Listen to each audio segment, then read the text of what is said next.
سوف نبقى هنا كي يزول الألم، سوف نحيا هنا. بسم الله الرحمن الرحيم نحمده ونصلي على رسوله الكريم اما بعد. داغه یو څه دعای مبارکې چې دعاوې ډېر زورورې دي. سبحان الله، اسلام څه سړی خوند اخیستلی شو. نو یوه دعا ده، دا د تجربې سوې دعا ده، بیخي زوروره ده. ولې زوروره ده؟ چې تورې ډېر زورورې دي. هغه د زړه د ناجوړۍ دپاره ده چې دا زړه الله سبحانه وتعالی د هر ناجوړۍ څخه وساتي. او زړه داسې دی چې ډېر مهم دی. خدای نه کرده که زړه ولاړې ګرته بدن ولاړې. نو هغه دعا دا ده: یا قوي القادر مقتدر قوني قلبي. دا یو نفر و زما په یاد چې بیخي په تکلیف و دغه دعا یې وویله، خدای تعالی شفا ورکړه. یا قوي القادر مقتدر قوني قلبي. نو دغه هر لمانځه بعد 3 وارې درود شریف ووایه، او بیا نو د راسته لاس راواخه پر دغه زړه یې باندې کښېږده. نو چې زړه یې کښېږدي 3 وارې درود شریف ویلې، بیا پر زړه باندې دا کښېږده د لاس، او بیا نو 7 وارې دغه دعا ووایه: یا قوي القادر مقتدر قوني قلبي. د دې معنا هم ښه ده: ای قوي، ای قادره، ای مقتدره، قوني، مضبوط که قلبي و زړه.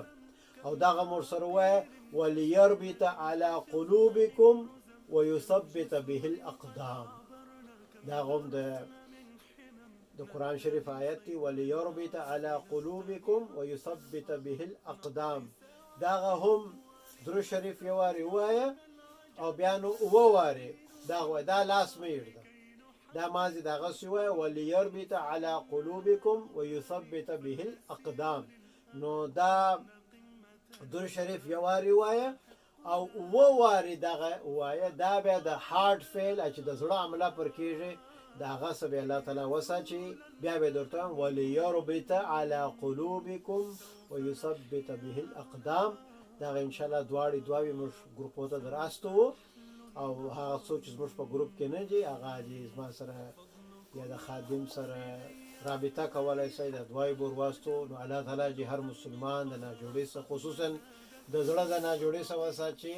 او بیا رسول صلی الله علیه وسلم فرمایي چې خپل مریضان ښه کړي په صدقه سره. نو صدقه ورکوئ او د ګناه څخه ځان وساتئ. بعضې وخت ګناه چې ده داسې ناسوري، داسې ناست لري چې د نورو خاصه ناجوړۍ راولي پر دا سړی واچي. نو خدای تعالی چې مو د ګناه څخه وساتي، او که ګناه وسي چې توبه استغفار. الله تعالی چې موږ ټوله قبول کړي. زموږ چینل امام بالحدیث سره سبسکرایب کړي، نور سره شیر کړي، او پر دغه بیانو باندې موږ ته نه کې دغه هم راکوئ فیډبیک، کامنټس چې ورته وایي چې دا بیانونه چې څنګه اوس ښه دي یا ښه جوړ کړي یا بد جوړ کړي.